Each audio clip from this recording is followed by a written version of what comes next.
നമസ്കാരം, ന്യൂസ് 18 എക്സ്പ്രസിലേക്ക് സ്വാഗതം.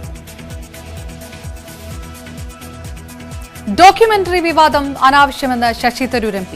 പണ്ട് കാലത്ത് നടന്ന കാര്യങ്ങളെക്കുറിച്ച് മാത്രം സംസാരിച്ചിട്ട് കാര്യമില്ല. 20 വർഷം മുൻപുള്ള കാര്യങ്ങളാണ് ഇപ്പോൾ ഡോക്യുമെന്ററി ആക്കിയത്. സുപ്രീം കോടതി തന്നെ തീർപ്പാക്കിയതാണ്. അതിനാൽ ഉള്ളടക്കം വലിയ ചർച്ചയാക്കേണ്ട കാര്യമില്ലെന്നാണ് തരൂരിന്റെ അഭിപ്രായം.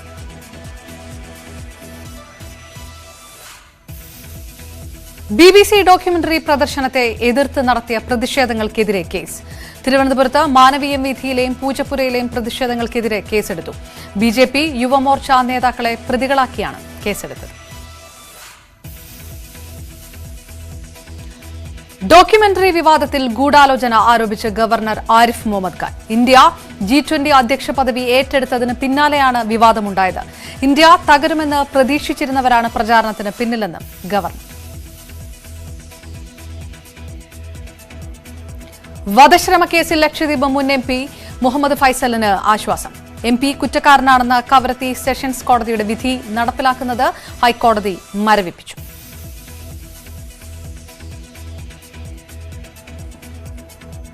അനിൽ ആന്റണിയുടെ രാജി ആശയപരമായി ശരിയെന്ന് യൂത്ത് കോൺഗ്രസ് സംസ്ഥാന അധ്യക്ഷൻ ഷാഫി പറമ്പിൽ. സ്റ്റേറ്റ് എന്ന് പറഞ്ഞാൽ മോദിയല്ല, മോദിക്കെതിരെയുള്ള വിമർശനം സ്റ്റേറ്റിനെതിരെയുള്ള വിമർശനമല്ല എന്നും ഷാഫി പറഞ്ഞു. ഹൈക്കോടതിയിൽ മേൽനോട്ടത്തിൽ സ്വപ്ന സുരേഷ് പ്രതിയായ സ്വർണ്ണക്കള്ളക്കടത്ത് കേസിൽ അന്വേഷണം ആവശ്യപ്പെട്ടുള്ള ഹർജിയെ എതിർത്ത് സർക്കാർ. ഹർജിക്കാരൻ രാഷ്ട്രീയ താൽപര്യത്തോടെയാണ് കോടതിയെ സമീപിച്ചതെന്ന് സർക്കാർ കോടതിയിൽ പറഞ്ഞു.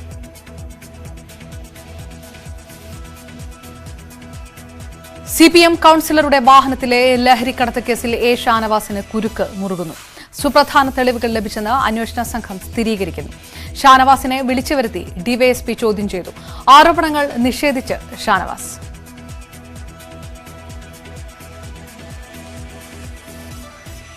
കുപ്രസിദ്ധ ഗുണ്ട ഓം പ്രകാശിനായി ഹൈദരാബാദിൽ അന്വേഷണം ശക്തമാക്കി പോലീസ്. ഡൽഹിയിൽ നിന്ന് ഓം പ്രകാശ് ഹൈദരാബാദിലേക്ക് കടന്നതായി അന്വേഷണ സംഘത്തിന് വിവരം ലഭിച്ചിരുന്നു. മലയാളികളായ ചിലരുടെ ഫാം ഹൌസ് കേന്ദ്രീകരിച്ചും അന്വേഷണം നടക്കുന്നുണ്ട്. മൊബൈൽ ഫോണുകൾ സ്വിച്ച് ഓഫ് ചെയ്ത നിലയിലാണ്.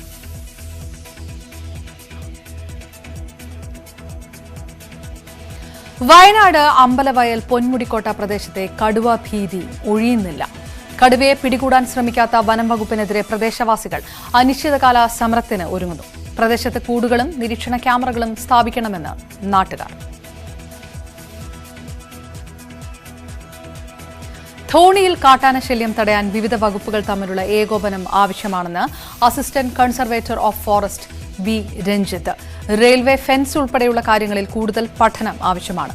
ഓരോ സ്ഥലത്തിനും അനുയോജ്യമായ നടപടികളാണ് ഉണ്ടാകേണ്ടതെന്ന് അരുൺ സക്കറിയെ പറഞ്ഞു.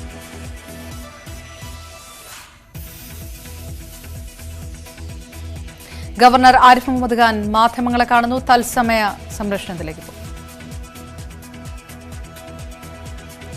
മറ്റു വാർത്തകളിലേക്ക്. സർവകലാശാല ഭേദഗതി ബില്ല് രാഷ്ട്രപതിക്ക് അയക്കുമെന്ന് ഗവർണർ പറഞ്ഞു. തന്റെ മുന്നിൽ മറ്റു വഴികളില്ല എന്നും ഗവർണർ വ്യക്തമാക്കി. ആലപ്പുഴ ബൈപ്പാസിൽ വാഹനാപകടത്തിൽ 3 പേർക്ക് പരിക്ക്. മിനി ലോറി നിയന്ത്രണം വിട്ട് കാറിൽ ഇടിക്കുകയായിരുന്നു. അപകടത്തിൽ ലോറി മറിഞ്ഞു. ബൈപ്പാസിൽ കുതിരപ്പന്തി ഭാഗത്തായിരുന്നു അപകടം ഉണ്ടായത്. കോഴിക്കോട് കുന്നമംഗലം മണ്ഡലം BJP കമ്മിറ്റിയുടെ നേതൃത്വത്തിൽ കേന്ദ്ര സർക്കാർ പദ്ധതികൾ ജനങ്ങളിൽ എത്തിക്കുന്നതിന്റെ ഭാഗമായി 2 ദിവസം നീണ്ടു നിൽക്കുന്ന പദയാത്ര കുന്നമംഗലത്ത് ആരംഭിച്ചു. BJP സംസ്ഥാന secretary advocate K. Sreekanth, BJP മണ്ഡലം പ്രസിഡന്റ് സുധീർ കുന്നമംഗലത്തിന് പതാക കൈമാറി ഉദ്ഘാടനം നിർവഹിച്ചു. മണ്ഡലം പ്രസിഡന്റ് KC വത്സരാജ് അധ്യക്ഷനായി. കൂടുതൽ വാർത്തകൾക്ക് മുൻപ് ഇടവേള.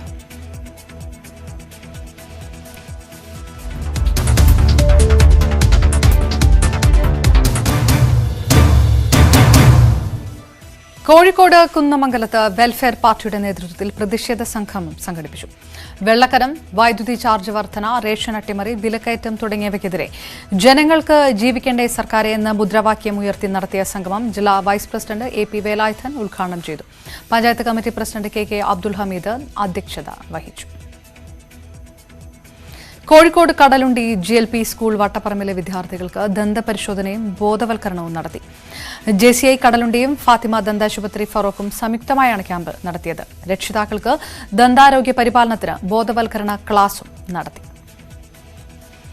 ശാസ്ത്ര സാങ്കേതിക പരിസ്ഥിതി കൌൺസിൽ സ്ഥാപനമായ കോഴിക്കോട് ജലവിഭവ വികസന വിനിയോഗ കേന്ദ്രത്തിന് കേന്ദ്ര ശാസ്ത്ര സാങ്കേതിക വകുപ്പിന്റെ 45 ലക്ഷം രൂപയുടെ കോർ റിസർച്ച് ഗ്രാന്റ് ലഭിച്ചു.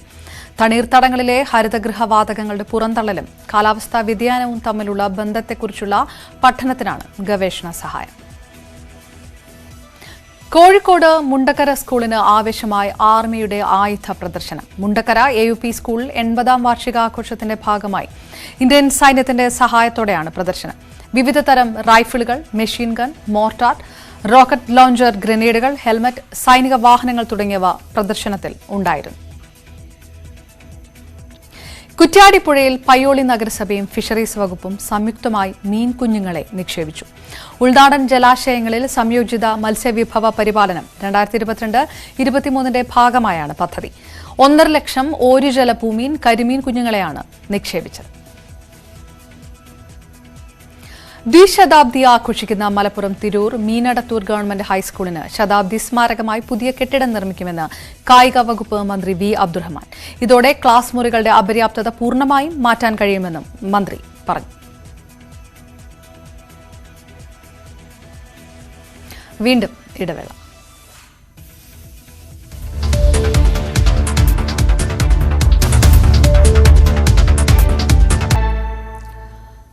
വയനാട് ചേകാടിയിൽ കാട്ടാനയുടെ ആക്രമണത്തിൽ 2 പേർക്ക് പരിക്ക്.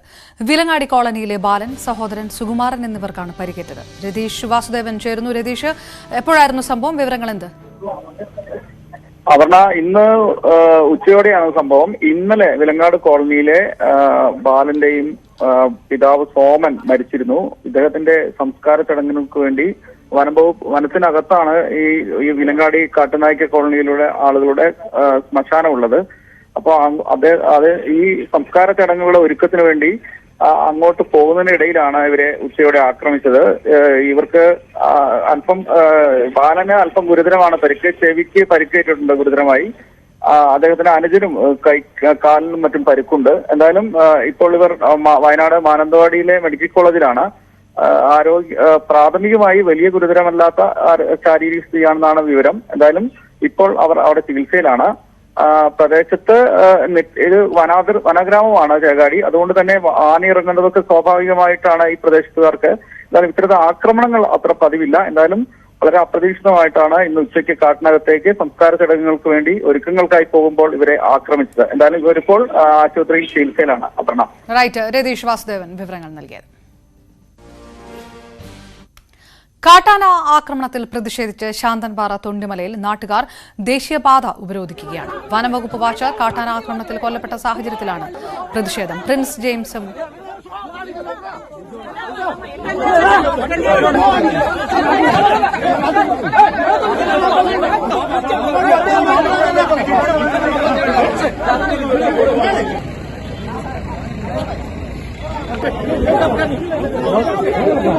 പ്രിൻസ് ജെയിംസ് വിവരങ്ങളുമായി ചേരുന്നു. പ്രിൻസ്, ഉപരോധം തുടരുകയാണോ ഇപ്പോഴും?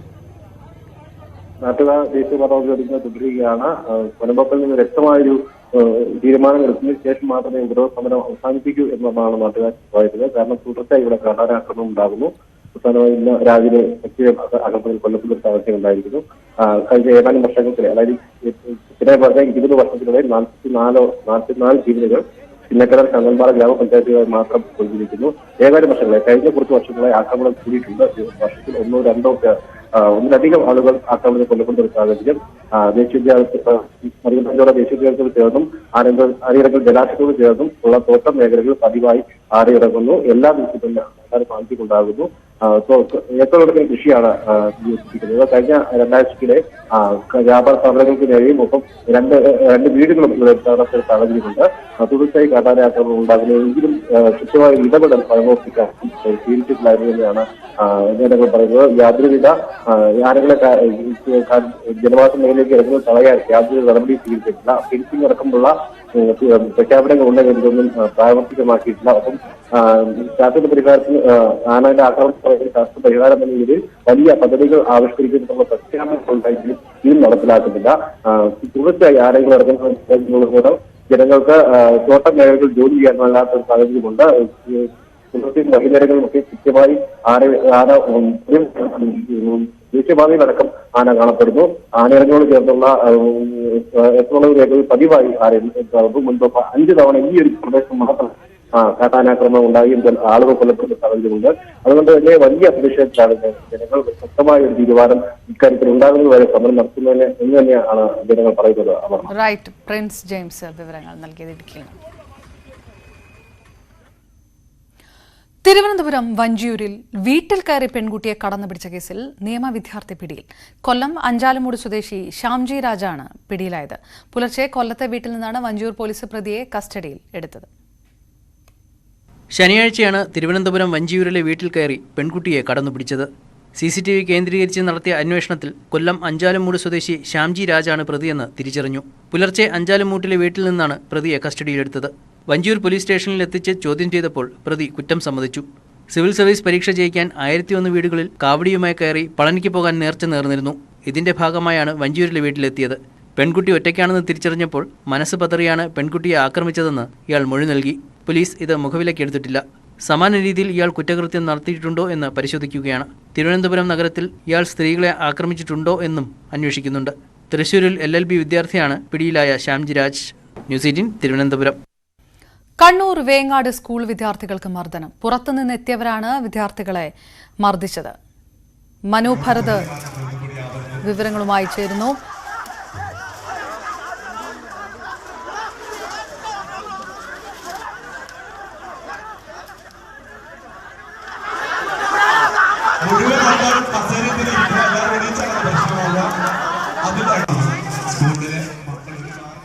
മനു ഭരത് വിവരങ്ങളുമായി ചേരുന്നു. മനു, ഇതെപ്പോഴാണ് സംഭവം? ഇത് എങ്ങനെയാണ് വിദ്യാർത്ഥികളുടെ നില? ഏത് രീതിയിലാണ്? അത് ഇന്നലെ വൈകുന്നേരമാണ് ഈ സംഭവം ഉണ്ടായിട്ടുള്ളത്. സ്കൂളിന്റെ വാർഷിക പരിപാടിയുമായി ബന്ധപ്പെട്ടുകൊണ്ട് സ്കൂളിന്റെ വാർഷികവും ബന്ധപ്പെട്ടുകൊണ്ട് ചില പരിപാടികൾ ഇന്നലെ സ്കൂളിൽ സംഘടിപ്പിച്ചിരുന്നു. ഇതിനിടയിലാണ് തർക്കം ഉണ്ടായത്. ഈ വാർഷിക പരിപാടിയുടെ ഭാഗമായി നടന്ന ഗാനമേളയിൽ ചൊല്ലിയാണ് തർക്കമുണ്ടായത്. ഗാനമേളയ്ക്കിടെ ചിലർ നൃത്തം ചെയ്തു. ഇത് വിദ്യാർത്ഥികൾ ചോദ്യം ചെയ്തു. അതിനെ തുടർന്നാണ് അടിയുണ്ടായത് എന്നാണ് പ്രാഥമികമായി ലഭിക്കുന്ന വിവരം. ഏതായാലും നാട്ടുകാരിൽ ചിലർ ചേർന്നാണ് ഈ വിദ്യാർത്ഥികളെ മർദ്ദിച്ചത്. 3ഓളം വിദ്യാർത്ഥികൾക്ക് പരിക്കേറ്റിട്ടുണ്ട്. പ്രാഥമികമായി മനസ്സിലാകുന്നത് ഇവർക്ക് പരിക്ക് ഗുരുതരമല്ല എന്നതാണ്. ഒരു വിദ്യാർത്ഥിക്ക് മൂക്കിൽ പരിക്കേറ്റിട്ടുണ്ട്. ഏതായാലും 3 പേരും കണ്ണൂരിലെ ഒരു സ്വകാര്യ ആശുപത്രിയിൽ ചികിത്സ തേടുകയാണ്. പ്രിൻസിപ്പൽ ഇത് സംബന്ധിച്ച് ഒരു പരാതി പോലീസിന് നൽകിയിട്ടുണ്ട്. വൈകാതെ തന്നെ സംഭവത്തിൽ കേസ് രജിസ്റ്റർ ചെയ്യും എന്നാണ് മനസ്സിലാക്കുന്നത്. വേങ്ങാട് ഹയർ സെക്കൻഡറി സ്കൂളിലാണ് ഇത്തരത്തിൽ ഇന്നലെ വൈകുന്നേരം വിദ്യാർത്ഥികൾക്ക് നേരെ ആക്രമണം ഉണ്ടായത്. റൈറ്റ്, മനു ഭരത് വിവരങ്ങൾ നൽകിയത്. തിരുവനന്തപുരം പാറശാല ഷാരോൺ വധക്കേസിൽ ഗ്രീഷ്മയ്ക്കെതിരെ കൊലക്കുറ്റത്തിനൊപ്പം തട്ടിക്കൊണ്ടുപോകലും ചേർത്ത് പോലീസ് കുറ്റപത്രം നൽകി. കഷായത്തിൽ കളനാശിനി കലർത്തി കൊലപ്പെടുത്താനായി ഗ്രീഷ്മ ഷാരോണിനെ വശീകരിച്ച് വിളിച്ചു വരുത്തിയെന്നാണ് കുറ്റപത്രം പറയുന്നത്. ഗ്രീഷ്മയുടെ അമ്മയ്ക്കും അമ്മാവനുമെതിരെ തെളിവ് നശിപ്പിക്കൽ കുറ്റവും ചുമത്തി. ഷാരോണിന്റെ മരണത്തിൽ പരമാവധി തെളിവുകൾ ശേഖരിച്ചെന്ന വിശ്വാസത്തിലാണ് പോലീസ് നെയ്യാറ്റിൻകര സെഷൻസ് കോടതിയിൽ കുറ്റപത്രം സമർപ്പിച്ചത്. ഉയർന്ന സാമ്പത്തിക നിലവാരമുള്ള സൈനികന്റെ വിവാഹാലോചന വന്നതോടെ ഷാരോണുമായുള്ള പ്രണയബന്ധം അവസാനിപ്പിക്കാൻ ഗ്രീഷ്മ ആഗ്രഹിച്ചു. ഷാരോൺ പക്ഷേ പിന്മാറിയില്ല. ഇതോടെയാണ് കൊലപാതകത്തിന് തീരുമാനിച്ചതെന്നാണ് കണ്ടെത്തൽ.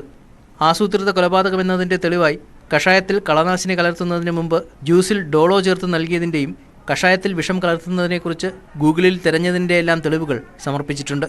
കൊലപാതക ദിവസം ഷാരോണിനെ ഗ്രീഷ്മയുടെ വീട്ടിലേക്ക് വിളിച്ചു വരുത്തിയാണ് കഷായം നൽകിയത്. ഇതിന്റെ തെളിവായി വാട്സപ്പ് ചാറ്റുകളും വീണ്ടെടുത്തു. കുറ്റകൃത്യം നടത്താനുള്ള ഉദ്ദേശത്തോടെ വിളിച്ചു വരുത്തിയെന്ന IPC 364 എന്ന വകുപ്പ് അധികമായി ചേർത്തു. ഇതോടെ കുറ്റകൃത്യം നടന്നത് തമിഴ്നാട്ടിലായതിനാൽ കേരളത്തിൽ വിചാരണ നടത്താനാകുമോ എന്ന നിയമപ്രശ്നം മറികടക്കാനാകുമെന്നാണ് പോലീസ് കരുതുന്നത്. അന്വേഷണ ഉദ്യോഗസ്ഥനായിരുന്ന DYSP KJ ജോൺസൺ ഗുണ്ടാബന്ധത്തിന്റെ പേരിൽ സസ്പെൻഷനിലായതോടെ റൂറൽ SP D ശിൽപ്പയുടെയും അഡീഷണൽ SP സുൽഫിക്കറിന്റെയും നേരിട്ടുള്ള മേൽനോട്ടത്തിലാണ് കുറ്റപത്രം തയ്യാറാക്കിയത്. 90 ദിവസത്തിന് മുമ്പ് കുറ്റപത്രം നൽകിയതോടെ വിധി വരും വരെ ഗ്രീഷ്മയ്ക്ക് ജാമ്യം ലഭിക്കാനുള്ള വഴി അടഞ്ഞു. ന്യൂസ് 18 തിരുവനന്തപുരം. റബ്ബറിന് വില സ്ഥിരത 200 രൂപയാകുമെന്ന LDF പ്രഖ്യാപനം ഇത്തവണയെങ്കിലും സർക്കാർ നടപ്പാക്കുമെന്ന പ്രതീക്ഷയിലാണ് കർഷകർ.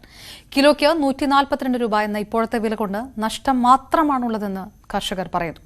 ലാറ്റക്സിനെയും പ്രത്യേകമായി പരിഗണിക്കണമെന്ന് കർഷകർ ആവശ്യപ്പെടുന്നു. അടുത്ത കാലത്തായി റബ്ബർ കർഷകരോട് പുറം തിരിഞ്ഞു നിൽക്കുന്ന സ്ഥിതിയാണ് കേന്ദ്ര സംസ്ഥാന സർക്കാരുകൾ സ്വീകരിക്കുന്നത്. റബ്ബർ കൃഷി വൻ പ്രതിസന്ധി നേരിടുന്നുണ്ടെങ്കിലും അതിനെ അതിജീവിക്കാൻ വേണ്ട നടപടികൾ ഒന്നും ഉണ്ടാകുന്നില്ലെന്ന് കർഷകർ പറയുന്നു. അടിസ്ഥാന വില 200 രൂപയാക്കുമെന്ന് ഇടതുമുന്നണി പ്രകടന പത്രികയിൽ പ്രഖ്യാപിച്ചിരുന്നതാണ്. പക്ഷേ സർക്കാർ അധികാരമേറ്റ് ഇത്ര നാളായിട്ടും വാഗ്ദാനം നടപ്പായില്ല. ഇടതുമുന്നണി വാഗ്ദാനം ചെയ്തിരുന്ന ഉത്തേജക പദ്ധതിയിലെ വില 200 രൂപയായി നിശ്ചയിക്കുന്നതിനുള്ള പ്രഖ്യാപനം ഉണ്ടാകുമെന്നാണ് പ്രതീക്ഷിക്കുന്നത്. അതുപോലെ ലാറ്റക്സിന് ഇന്ന് ഉത്തേജക പദ്ധതിയിൽ കാര്യമായ പ്രാധാന്യം ലഭിക്കുന്നില്ല. ലാറ്റക്സിന് ഉത്തേജക പദ്ധതിയിൽ കർഷകർക്ക് ന്യായമായ വില ലഭിക്കുന്നതിന് അതിൻ്റെ നഷ്ടപരിഹാരം ലഭിക്കുന്നതിനുള്ള സാഹചര്യമുണ്ടാകണം. റബ്ബറിനുള്ള വിഹിതം കേന്ദ്ര സർക്കാർ കൂട്ടണമെന്നും കർഷകർ ആവശ്യപ്പെടുന്നു. ചെലവുകൾ ഓരോ വർഷം കൂടുമ്പോഴും വിഹിതം കുറയ്ക്കുകയാണ് കേന്ദ്രം. കേന്ദ്ര ഗവൺമെൻറ് ഇപ്പോൾ റബ്ബർ റീപ്ലാന്റിങ്ങിനും പ്ലാന്റിങ്ങിനും കേരളത്തിൽ നൽകി വരുന്ന സബ്സിഡി 25,000 രൂപ മാത്രമാണ്. കേരളത്തിൻ്റെ സബ്സിഡി ആനുപാതികമായി വർധനവുണ്ടാക്കി കേരളത്തിലെ കർഷകരെ സംരക്ഷിക്കണം. അതിന് കേന്ദ്ര ഗവൺമെൻറ് തയ്യാറാകണം എന്നാണ് ഒന്നാമതായി പറയുവാനുള്ളത്. റബ്ബർ വില വർദ്ധിപ്പിക്കണമെന്നാവശ്യപ്പെട്ട് കേരള കോൺഗ്രസ് പാർട്ടികൾ നേരത്തെ പ്രതിഷേധം സംഘടിപ്പിച്ചിരുന്നു. സംസ്ഥാനത്തിന്റെ സാമ്പത്തിക മേഖലയിൽ വളരെ നിർണായകമായ ഘടകമാണ് റബ്ബർ കൃഷിയും അതിന്റെ വ്യവസായവും. ഇന്ന് അതേതാണ്ട് പൂർണ്ണമായും തകർച്ചയിലേക്ക് നടന്നു നീങ്ങിക്കൊണ്ടിരിക്കുകയാണ്. അതിനെ തിരിച്ചു കയറ്റേണ്ട ഉത്തരവാദിത്തം സർക്കാരിനുണ്ട്. ഇമ്മാനുവൽ തോമസിനൊപ്പം ജി ശ്രീജിത്ത്, ന്യൂസ് 18 കോട്ടയം. വാർത്തകൾ അവസാനിക്കുന്നില്ല. ഇടവേളകളില്ലാത്ത വാർത്തകൾ കാണാം ന്യൂസ് 18 യൂട്യൂബ് ചാനലിൽ.